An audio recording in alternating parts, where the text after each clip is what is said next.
ပြည်တွင်းချင်းချင်းနဲ့နိုင်ငံရေးကျင်းသားတွေအများဆုံးလွတ်မြောက်စေဖို့ရှေ့ရှုတဲ့တွေ့ဆုံပွဲတစ်ခုကိုရန်ကုန်မြို့တာရုကျောင်း၌ဝင်ရွှေညဝါကျောင်းမှာနိုင်ငံရေးကျင်းသားဟောင်းတွေစုပေါင်းပြီးဒီဇင်ဘာလ1ရက်နေ့ကပြုလုပ်သွားခဲ့ပါတယ်။ကျင်းသားအားလုံးပြန်လည်လွတ်မြောက်ပြီးပြည်တွင်းချင်းချင်းအဲ့တော့ကျွန်တော်တို့ကလည်းအဲဒီမှာလည်းကြောက်ကြတယ်။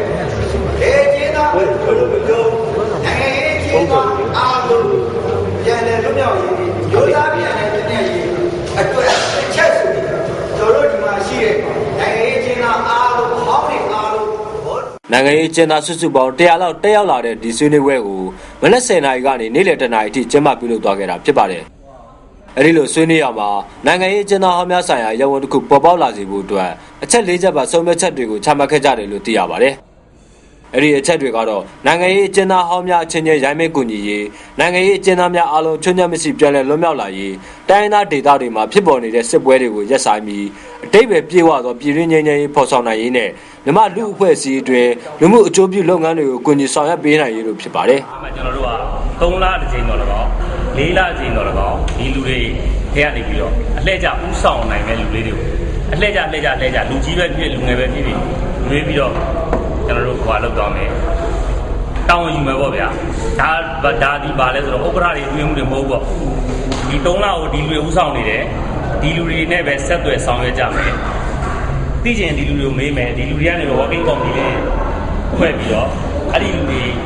working committee ဒီအချက်တွေကိုအကောင့်ထဲပေါ်နိုင်မှုအတွက်ကိုလည်းဆက်သွယ်ရေးနဲ့သတင်းထုတ်ပြန်ရေးတာဝန်ရှိသူများနိုင်ငံရေးကျင်းသားအားလုံးပါဝင်လာနိုင်ရန်စီကံနဲ့စည်ရင်းပြုစုရေးဗန္ဒာရေးတာဝန်ရှိသူများလုပ်ငန်းဖော်ဆောင်ရမှာတာဝန်ရှိသူများဆိုတဲ့အဖွဲ့၄စုကိုလည်းသတ်မှတ်ခဲ့ကြပါတယ်3လ4လတာဝန်ထားတဲ့တန်းမှာတာဝန်ကြအခုဆိုရင်ကိုစော်ရဲဝင်းနဲ့ကိုကြီးနဲ့တောင်းယူပြီးတော့မီဒီယာတို့ဘာတို့ပြန်ကြားရေးသတင်းထုတ်တာတွေလုပ်နေပါတယ်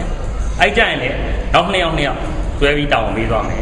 အဲ့လူကပဲသတင်းထုတ်မယ်ကြံတဲ့လူထုတ်တာကိုကျွန်တော်တို့နိုင်ငံကျင်းသားများအဖွဲ့ဆိုပြီးတော့တောင်းခံလို့မရပါဘူးဒီ2ယောက်ကိုပဲမေးပါဒီ2ယောက်ထုတ်တဲ့ဒီတွေ့ဆုံပွဲဟာပြီးခဲ့တဲ့အော်တိုဘာလ19ရက်အမျိုးသားအောင်ပွဲနေ့အပြီးနိုင်ငံရေးအကျဉ်းသားဟောင်းတွေထပ်မံတွေ့ဆုံတဲ့ပွဲလည်းဖြစ်ပါတယ်တစ်ဆက်တည်းမှာလည်းမြန်မာနိုင်ငံကိုရောက်ရှိနေတဲ့အမေရိကန်နိုင်ငံသားရေးဝန်ကြီး Mrs. Clinton ကလည်းနိုင်ငံရေးကျင်းသားအလုံးကိုပြန်လွှတ်ပေးစီလိုကြောင်းနိုင်ငံတော်သမ္မတဦးသိန်းစိန်ပါဝင်ပြည်သူ့လွှတ်တော်ဥက္ကဋ္ဌဦးရှင်မန်းတို့နဲ့ဒီဇင်ဘာလ1ရက်နေ့ကတွေ့ဆုံရမှာတိုက်တွန်းပြောဆိုသွားခဲ့ပါသေးတယ်ခင်ဗျာ